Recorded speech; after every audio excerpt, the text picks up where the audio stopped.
तांबा क्या सोने के बराबर देता है फायदा? क्या है तांबा धारण करने के चमत्कारी फायदे? किन परिस्थितियों में तांबा बन जाता है जहर? देखिए सिर्फ धर्म ज्ञान पर। नमस्कार, धर्म ज्ञान के दर्शकों का स्वागत है। मैं कविता राणा, मेरे साथ मौजूद है हमेशा की तरह जाने माने ज्योतिषाचार्य राकेश चतुर्वेदी जी। सर स्वागत है जी। नमस्कार कविता जी, नमस्कार दर्शकों। आज हम एक ऐसे धातु की बात करेंगे जो हर कोई उसे धारण कर पाता है, उसकी कीमत कम होने की वजह से। जी हाँ, हम बात कर रहे हैं तांबे की। ज्योतिष शास्त्र से संबंधित विज्ञान भी तांबे को सबसे पवित्र माना जाता है। एक ऐसा पवित्र धातु है जिसको पहनने से या तो व्यक्ति के सुख साधनों में बढ़ोतरी होने लगती है, उसका सब अच्छा होने लगता है, या फिर उसे धन हानि से लेकर तमाम दिक्कतों का सामना भी करना पड़ता है। और आज हम ये जानेंगे कि भाई तांबे से जुड़े कौन से ग्रह होते हैं जो व्यक्ति का अच्छा भी करके जाते हैं और बुरा भी करके जाते हैं। किन परिस्थितियों में तांबा धारण नहीं करना चाहिए, क्योंकि अमूमन लोग तांबे की अंगूठी तो पहन लेते हैं लेकिन बाद में उन्हें परेशानियां, दिक्कतें होने लगती है। और किन परिस्थितियों में तांबा बेहद ही शुभ माना जाता है। अब आचार्य जी, सबसे पहले मैं जानना चाहूँगी कि ज्योतिष शास्त्र में तांबे का क्या महत्व है, ये आप हमें समझाइए। जी देखिए, ज्योतिष शास्त्र में अगर हम कह लें, और वो भी ग्रह और नक्षत्रों के अनुसार अगर आप हमसे पूछते हैं, तो यह सूर्य और मंगल की धातु होती है। यह कहीं ना कहीं सूर्य और मंगल दोनों की फैमिलियर धातु है, दोनों को यह शुभता देती है, बल देती है। तो यह कई बार हमने देखा है, और क्योंकि आपने कहा कि यह धातु सबसे आसानी से और हर किसी के क्षमता के अंदर आ जाता है, तो हर कोई इसको आसानी से, चाहे वह कोई अंगूठी बनवा लेगा, चाहे वो कोई कड़ा बनवा लेगा, चाहे वो 4 हाथों में 4 उंगलियों में डाल लेगा वह अंगूठी। तो इस तरीके का हम देखते हैं। लेकिन इसको ग्रहीय दृष्टिकोण से कितना शुभ हो रहा है, कितना अशुभ, क्योंकि आप ना अध्ययन किए हैं, ना कराए हैं, और आप सिर्फ और सिर्फ किसी के कहने या कहीं लिखा पढ़ा देखकर, आपने सुनकर वहाँ पर आपने धारण कर लिया, तो यह कई बार आपने जैसा कहा कि जितना शुभता देने वाला होता है, उससे ज़्यादा यह अशुभ परिणाम कविता जी देता है। यही आचार्य जी, मैं आपसे जानना चाहती हूँ कि देखिए ना, जब व्यक्ति रत्न धारण करता है तो अपनी कुंडली दिखाता है, राशि अनुसार ग्रह नक्षत्र तमाम चीज़ें होती हैं, उसके उपरांत ही तमाम ज्योतिषाचार्य उन्हें वो रत्न पहनने की सलाह देते हैं। लेकिन तांबा एक ऐसा धातु होता है जो व्यक्ति बिना किसी सलाह के धारण तो कर लेता है, बाद में दिक्कतें देता है। तो वो कौन सी विशेष परिस्थितियाँ हैं जिनमें तांबा भूल कर भी नहीं धारण करना चाहिए? देखिए, कुछ धातुएं ऐसी हैं जो हम सबके जीवन में सामान्य रूप से ये रोटेट होती हैं। जैसे कि आप गोल्ड है, गोल्ड हर कोई पहन लेता है क्योंकि ये श्रृंगार के रूप में भी डाला जाता है।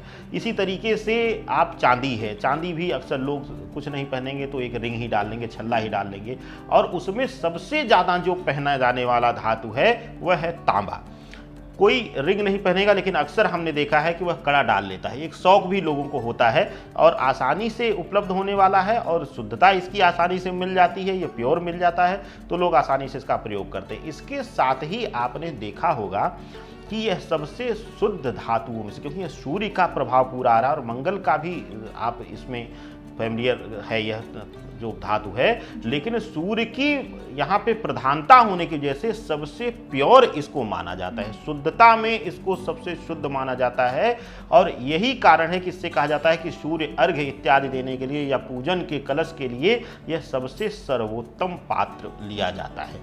लेकिन कविता जी, यहाँ पर कई भ्रांतियाँ भी आती हैं, और कई जो जानकारियों के अभाव की वजह से हम पाप के भागी बनते हैं। और जैसे कि हमने शुरू में भी, आपने भी कहा, हमने भी कहा कि वह आपको दंड भी देना शुरू कर देता है। पहली चीज़ कि अब हम तांबा आसानी से पहन तो लेते हैं बिना पूछे, जैसा कि आपने कहा, क्योंकि आसानी से उपलब्ध हो जाता है, क्योंकि इसमें 10-20 हज़ार लगना नहीं है, तो कोई ज़रूरी भी नहीं समझता कि वह चर्चा कर ले या किसी से पूछ ले, वह लेकर तुरंत कड़ा या रिंग डाल देता है। तांबे के साथ ही एक जानकारी आपको कुछ लोगों को होगी भी, और कविता जी कुछ लोगों को शायद ना हो। तांबे में अगर मीठे का स्पर्श हो जाता है, मीठा अगर उसमें स्पर्श हो गया, कोई भी मिष्ठान है जिसमें मीठे का गुण है, अगर वह स्पर्श हो जाता है, तो वह सबसे अशुद्ध चीज मानी जाती है। इस धरा पर वह सबसे अशुद्ध माना जाता है। मानने के लिए यह कहते हैं कि कच्चा बर्तन एक ऐसा होता है कि जो अशुद्ध होने पर या जूठा होने पर दोबारा प्रयोग नहीं किया जा सकता।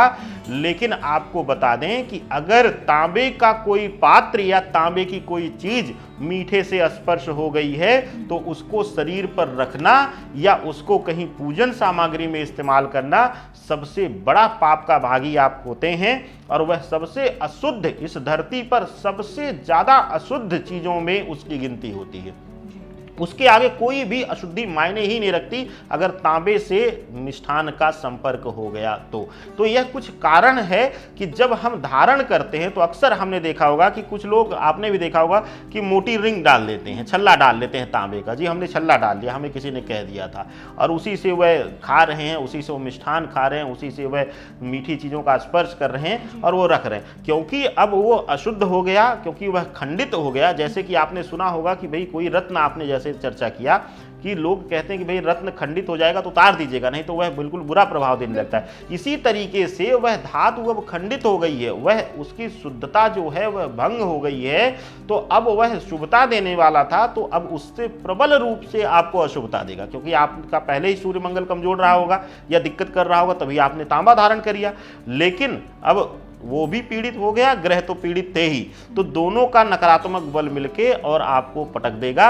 और यही कारण है लोग इसमें कई तरीके की कहावतें कहते हैं कि अरे जी मैंने तांबा पहन के झूठ बोल दिया और ये तो हमारे लिए हानिकारक। अरे तांबा पहन के कितने मार्केटिंग वाले करोड़पति हो जा रहे हैं, क्या वो झूठ नहीं बोलो? तो 99% झूठ बोल रहे हैं, लेकिन वह इन बातों का विशेष करके ख्याल रख रहे हैं। अगर आप तांबा पहनिए तो जहां भी मीठे इत्यादि का प्रयोग होना हो वहां आप उतार के रख दीजिए, वह स्पर्श नहीं होना चाहिए, मीठे से विशेष करके वह स्पर्श नहीं होना चाहिए। इसीलिए इसमें दूध भी कम समय के लिए रखा जाता है, क्योंकि उसमें भी मीठे का तत्व होता है।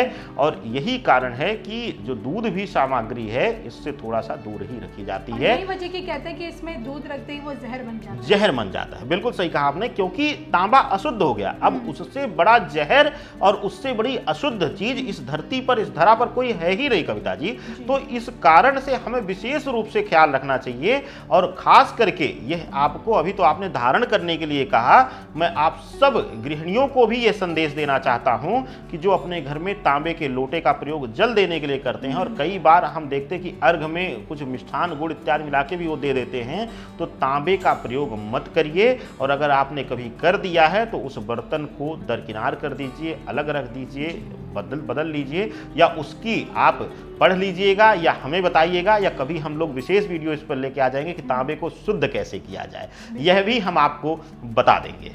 लेकिन जाते जाते आचार्य जी मैं जानना चाहती हूँ, क्या इसमें भी ऐसा होता है कि राशि अनुसार आप तांबा धारण कर सकते हैं, कोई भी इसे धारण कर सकता है? देखिए, राशि अनुसार या लग्न के अनुसार धारण किया जा सकता है, लेकिन उससे ज़्यादा प्रभावी होगा, किसी भी राशि या लग्न के लोग इसको धारण कर सकते हैं, लेकिन उससे ज़्यादा हमें ख्याल करना होगा कि हमारा मंगल कहाँ पे बैठा हुआ है, मंगल किस अवस्था में है, किसके साथ युति बना रहा है, और क्या मंगल की दशा चल रही है या मंगल की अंतर्दशा चल रही है, प्रत्यंतर दशा चल रही है। विशेष करके दो ग्रहों को हमें यहाँ पे देखना है कि वह पीड़ित अवस्था में है, क्योंकि सूर्य तो वक्री हो नहीं सकता, सूर्य हमेशा सीधी चाल, लेकिन मंगल अगर वक्री है तब भी आप तांबा मत पहनिए, क्योंकि कोई भी जो तिरछी चाल चल रहा है, जो टेढ़ा हो रखा है, उसको आप अगर बल दे दोगे तो उसकी रफ्तार बढ़ जाएगी और कहीं ना कहीं वो विनाश ज़्यादा करेगा, सुधारेगा कम। कविता जी चलिए, इसी के साथ हम दोनों को दीजिए इजाज़त। आपको हमारा वीडियो कैसा लगा हमें कमेंट करके ज़रूर बताएगा।